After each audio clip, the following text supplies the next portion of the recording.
antes do que, né, com menos comida do que ele sentia antes de operar, que a gente chama de restrição. Ou seja, eu faço né, eu diminuo o espaço e a pessoa se sente mais apertada.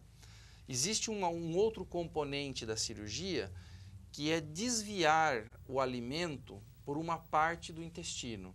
E aí eu deixo partes do intestino sem capacidade de absorção de alimento. Eu encurto a área de absorção de alimento. Então, mesmo que o paciente às vezes coma um pouco mais, ele absorve menos porque existe Não vai fazer diferença no volume. Isso. Então, aí chama de desabsortivas, são as técnicas menos usadas. E as principais, que é talvez o do momento hoje, o que mais importa, que todo o estudo da cirurgia da obesidade trouxe um conhecimento sobre hormônios no estômago, no intestino, que são substâncias que mexem com o organismo inteiro. E se descobriu que o intestino, o estômago, tem a capacidade de secretar certas substâncias que mexem com a saciedade no sistema nervoso. Então não é só uma questão física do alimento que cai num estômago menor e a pessoa se sente cheia, estufada, não aguento mais comer. Mas também uma questão de hormônio, de substâncias liberadas que avisam o cérebro que já está bom. É como se regulasse o despertador do tá bom, não quero comer mais para baixo. E esse conhecimento do intestino, do estômago, como estrutura de hormônio, de metabolismo, é que trouxe o grande avanço na cirurgia da obesidade. Então, a cirurgia da obesidade, tecnicamente, a gente olha 3 fatores, né, para revisar, que é a restrição, que todo mundo conhece popularmente como grampeamento do estômago, né? Eu vou fazer uma redução do estômago, um grampeamento do estômago. A gente olha a capacidade de absorção do intestino, que é as técnicas desabsortivas, e a gente olha a estrutura de hormônios, de substâncias que o intestino, que o estômago libera, que mexem com essa capacidade de saciedade, que é a parte metabólica. Então tem a restrição, tem a desabsorção, as chamadas mistas, combinam as duas, e a parte metabólica. Então não é tão simples como se imagina, né? Não. A pessoa fala, vou fazer uma redução do estômago, chega lá, cortou aqui, De jeito algum. Costurou e acabou, não é só isso, né? Isso tudo permanece numa constante evolução, Claro. né? Isso que nós estamos conversando hoje é um conhecimento de janeiro de 2010. Certo, presente agora. Presente, sabe? Em dezembro de 2010 pode ser que algum conhecimento que nós estamos aqui debatendo já não vale mais. É um conhecimento em constante evolução, como em quase tudo. Mas os pacientes não podem esperar, né? Às vezes o paciente fala, eu vou esperar um pouco mais para ver se essa coisa se acerta, sabe? Se o negócio dá uma sentada, se é isso mesmo. Só que a doença não pode esperar, né? Eu vou dar um exemplo clássico. Hoje a AIDS saiu no jornal, inclusive, aí de Marília, esse final de semana. O número de mortes na AIDS em Marília e no mundo inteiro caiu muito, né? Por conta desses novos coquetéis, tudo. Agora, quem tinha AIDS há 20 anos, não pode falar, eu vou ficar com AIDS e esperar. Esperando, né? Não tem jeito, ele tem que se tratar daquela forma, daquele momento. Que hoje a gente enxerga e fala, nossa, que bobagem. Sabe, quanta bobagem foi feita. E isso é assim na ciência, em qualquer coisa. Tem coisa que não dá para correr o risco, não dá. né? Então, a gente tem que tratar com o conhecimento atual. E hoje o conhecimento atual é esse. Certo. Doutor, aí o senhor faz uma cirurgia, não vamos falar de 237 quilos, vamos deixar um pouco mais barato o negócio. Vamos deixar 150 quilos, 140 quilos. É feita usando essas técnicas presentes hoje. E a pessoa continua gordinho. Acontece isso? Acontece. Isso é um ponto importantíssimo que você tocou. O que às vezes acontece com os obesos, eles comparecem no consultório, no ambulatório, e eles estão com uma doença do qual eles estão cansados da doença. Eu não aguento mais combater a obesidade, eu faço regime, não resolve, eu emagreço, depois eu engordo tudo de novo, tudo.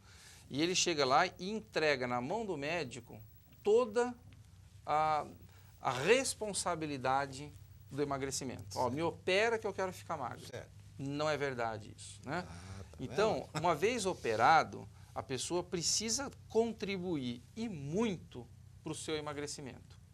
A cirurgia da obesidade, ela não é o fim da obesidade. Ela é o começo de um tratamento. Isso é um fato novíssimo, hein, doutor? O senhor está dizendo para muita gente. Se a pessoa não se envolver dali para frente, ela não vai perder peso como deveria e, às vezes, o peso que perdeu reganha. Então, uma pessoa operada, ela não tem uma vacina contra a obesidade. A pessoa que está operada andando por aí, ela falou, agora eu posso comer tudo, eu posso fazer Não pode. tudo. Não pode. Se fizer isso, ele perde o tratamento cirúrgico. Se ele desistir de uma ideia de vida, ele perde o tratamento cirúrgico. Tem um caso de uma pessoa que foi operada, tinha 190 quilos, 185, 190 quilos. A cirurgia foi um sucesso, foi feita há uns 5, 6 anos atrás em outro lugar, outro estado. A cirurgia foi um sucesso, uma senhora emagreceu, ficou em torno de 90, 95 quilos, perdeu quase 100 quilos. A pessoa foi muito bem, fez cirurgia plástica, ficou muito bem. De uns 2 anos para cá, ela teve um problema familiar, conjugal, um problema familiar, tudo, houve uma briga, enfim. E ela desistiu de todo o hábito de vida que ela tinha. Aquela coisa de academia, de dieta, que ela vinha seguindo. Ficar bonitona pro marido. Desistiu de tudo. Certo. Falou, vou desistir da vida, não vale a pena, vou continuar levando a vida que eu sempre levei na minha vida inteira. Essa pessoa operada, e note, bem operada, ela saiu de 180, 190 para 90, foi muito bem operada. Tecnicamente, não foi aqui em Marília, tecnicamente muito bem operada. Ela já está com 155. Olha. Ela já voltou a ganhar 60 quilos, operada.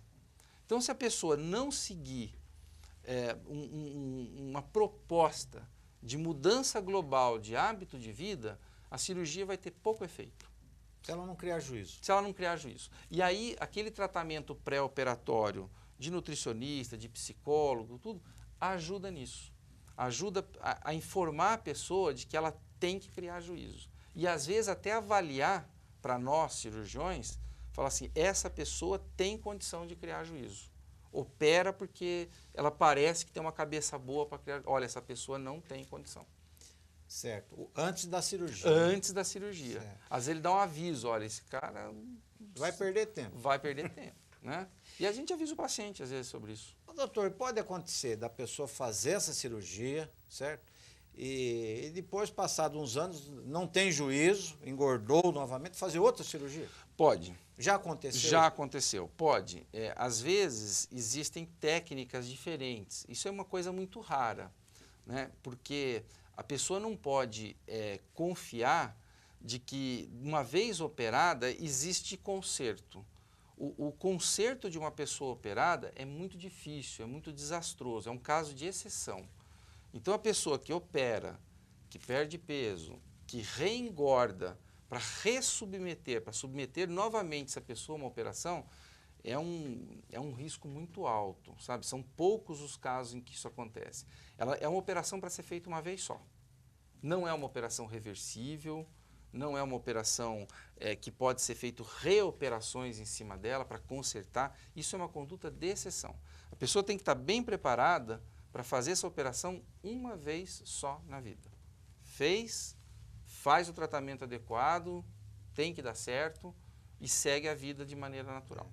Ela não deve enxergar que há uma segunda chance. É o que nós estamos dizendo, do tal do juízo, criar o juízo, né? Porque senão fica que nem carro, né? Quer dizer, bateu, vai lá, arruma de novo, compra outro. Faz 2, 3 cirurgias. Exatamente. Então, a preparação, conforme disse o doutor Eduardo, ela é fundamental, né, doutor? Tem que passar por essa análise, por esses todo mundo, profissionais para não ter dúvida. Corrigir, né, alguns distúrbios que possa haver no pré-operatório, como compulsões alimentares que podem ser amenizadas. E, às vezes, a gente chega na conclusão de que aquele paciente não tem um perfil, se encaixa dentro do tratamento da cirurgia. E aí é dever nosso, médico, equipe de saúde, avisar o paciente, olha, você talvez não se encaixe nesse perfil.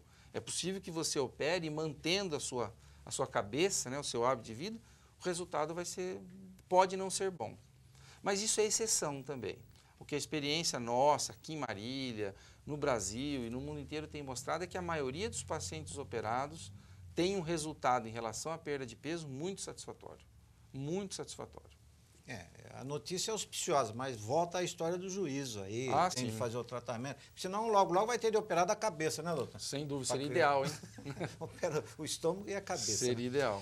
O doutor Eduardo, ele faz cirurgia no Hospital das Clínicas, faz cirurgia na Santa Casa, né? Isso. E na Unimar.